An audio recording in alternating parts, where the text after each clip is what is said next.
రైతు అధ్యక్షుడు భాస్కర్ రెడ్డి గారిని వేదిక మీద రావాలని కోరుతున్నాము. గ్రామ మహిళా అధ్యక్షురాలు మహబూబ్ జాన్ గారు రావాల్సిందిగా కోరుతున్నాము.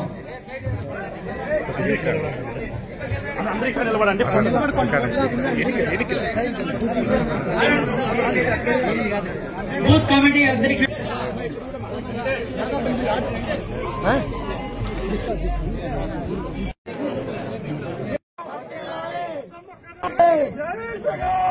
మీదికి రావాల్సిందిగా కోరుతున్నాం.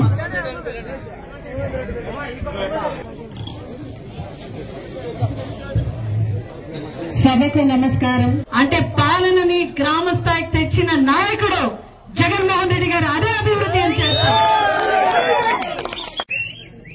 జగన్మోహన్ రెడ్డి గారు మనందరి ప్రియతమ నేత, మహిళా పక్షపాతి, రైతుని రాజుగా చూడాలనే వ్యక్తి, అదేవిధంగా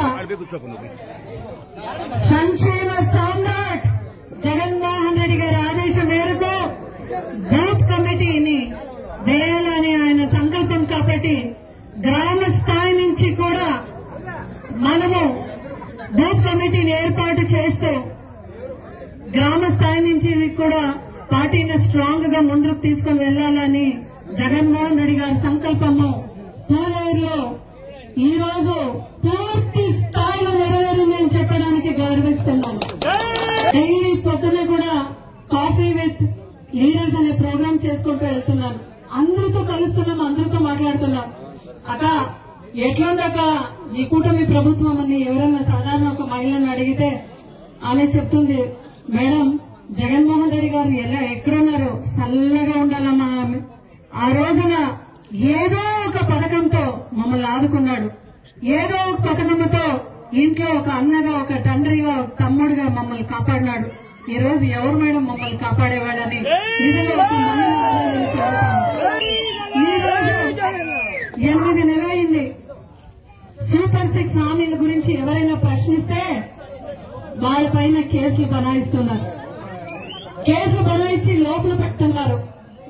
రద్దమ్ము నాగిరెడ్డిపల్లిలో ఇలాగే సోషల్ మీడియా కేసు పెట్టి ఆయన 8 కేసు పెట్టి ఈ రోజు కూడా స్టేషన్ మారిస్తే స్టేషన్ జిల్లాలో అక్కడ పోలీస్ స్టేషన్ ఇక్కడ జైల్లో పెట్టుకుంటూనే వస్తున్నాడు.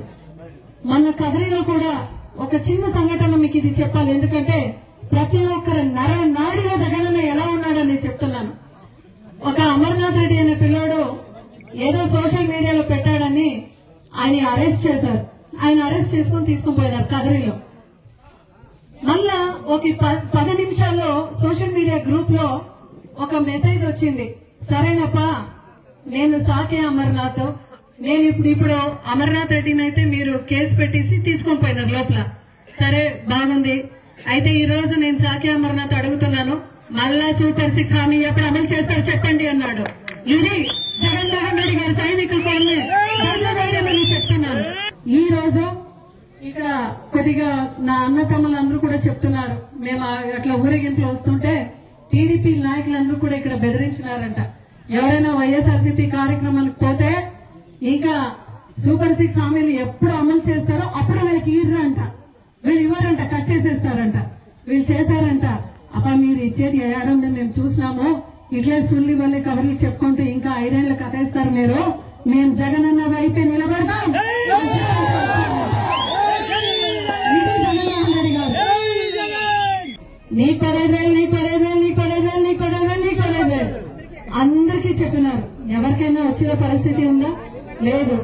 జగన్మోహన్ రెడ్డి గారు ఆ రోజు 15,000 ఎందుకు ప్రవేశపెట్టినారంటే చైల్డ్ మ్యారేజెస్ తగ్గించాలి, చైల్డ్ లేబర్ తగ్గించాలి, నిజంగా ఎవరైనా అర్హులు ఉన్న వాళ్ళ పిల్లలకు శిక్షణ అనేది నిలబోతుందా అని ఆయన మనసులో ఆ ఒక్క దృఢమైన సంకల్పంతో ఆయన అమ్మఒడిని ప్రవేశపెట్టినారు. రోజు గవర్నమెంట్ స్కూల్స్ లో చూస్తే అంటే మేం చెప్పేది వేరే, పవన్ కళ్యాణ్ గారు స్వయంగా ఒప్పుకున్నాడు ఇది గవర్నమెంట్ స్కూల్లో ప్రైవేట్ స్కూల్లో అని అన్నాడు మొన్న 1 నెల కిందట.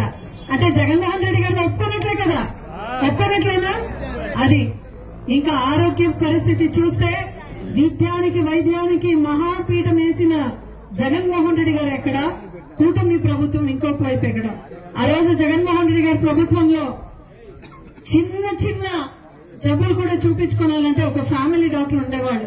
అవునమ్మా, డాక్టర్ అనే వాళ్ళు ఇంటికాడ వచ్చేవాళ్ళు కదా. ఈ రోజు పెనుగొండలో ఎంత పెద్ద మెడికల్ హాస్పిటల్ మళ్ళా కాలేజ్ నిర్మాణం అవుతుంటే దాని ప్రైవేటీకరణ చేయాలని నిలబెట్టారు.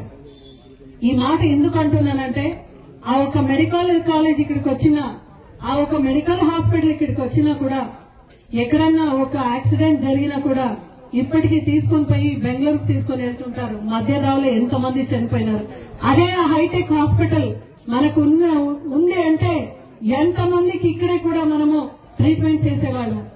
ఆరోగ్యశ్రీ అయితే నీరుగాలు చేశారు. ఇంకా ప్రతి ఊర్లో కూడా వైఎస్ఆర్ క్లినిక్ పెట్టాలని జగన్మోహన్ రెడ్డి గారు సంకల్పిస్తే ఈ రోజు నిజంగా ఆ స్థితి కనబడతలేదు. ఆ రోజు ఎక్కడైనా కనబడతా ఉందా మీకు? ఎక్కడ కూడా కనబడతలేదు. అంటే వైద్య రంగానికి విద్యా రంగానికి కూడా నిర్వీర్యమయ్యే పరిస్థితి ఈ రోజు మనం చూస్తాం. ప్రజల మనసుని ప్రేమతో అభిమానంతో గెలవండి. భయం పెట్టి నీకు అది కట్ చేస్తాను ఇది కట్ చేస్తానని చెప్పి వాళ్ళని మభ్యపెట్టే కార్యక్రమం చేయదండి. ఎందుకంటే పార్టీ ఓడిపోయిండొచ్చు, అయితే ఈ రోజు కూడా వైఎస్ఆర్సీపీ క్యాడర్ లో శ్రేణిలో ఇంకా సత్తా ఉంది అని కూడా మనం చాటుకున్నాం. ప్రతి ఒక్కరికి కూడా మీ తరఫున పోలీస్ స్టేషన్ అయితే ఏమి, ఎంఆర్ ఆఫీస్ అయితే ఏమి, ఎంపీడీ ఆఫీస్ అయితే ఏమి ఇప్పుడు కూడా చేస్తున్నాం. మీకు ఎక్కడ కూడా అన్యాయం జరిగింది అని చెప్పినా అక్కడ ఖచ్చితంగా నేను వచ్చి మీ తరఫున పోరాటం చేస్తాననే దాంట్లో సరైనంగా తెలుసుకుంటున్నాను. ఈ పెనుగొండలో ఇన్ఛార్జ్ గా వచ్చినాను. ఆ రోజు రూలింగ్ పార్టీలో ఓడిపోయినాం. మళ్ళా ఈ పెనుగొండ కోట పైన జెండా ఎగరేసే వరకు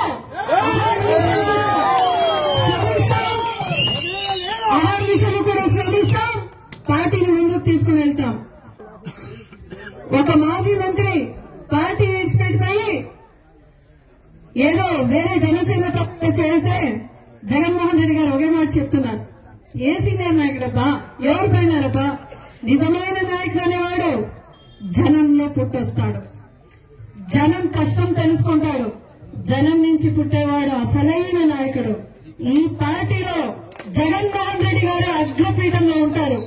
ఆయన ఆశీస్సులు, ఆయన మాటే ఇక్కడ శాసనంగా తీసుకొని మనం ముందుకెళ్లాలని ఒక జిల్లా అధ్యక్షురాలుగా పెనుగొండ సమన్వయకర్తగా మీ అందరినీ కూడా మనస్పూర్వకంగా కోరుకుంటున్నాను.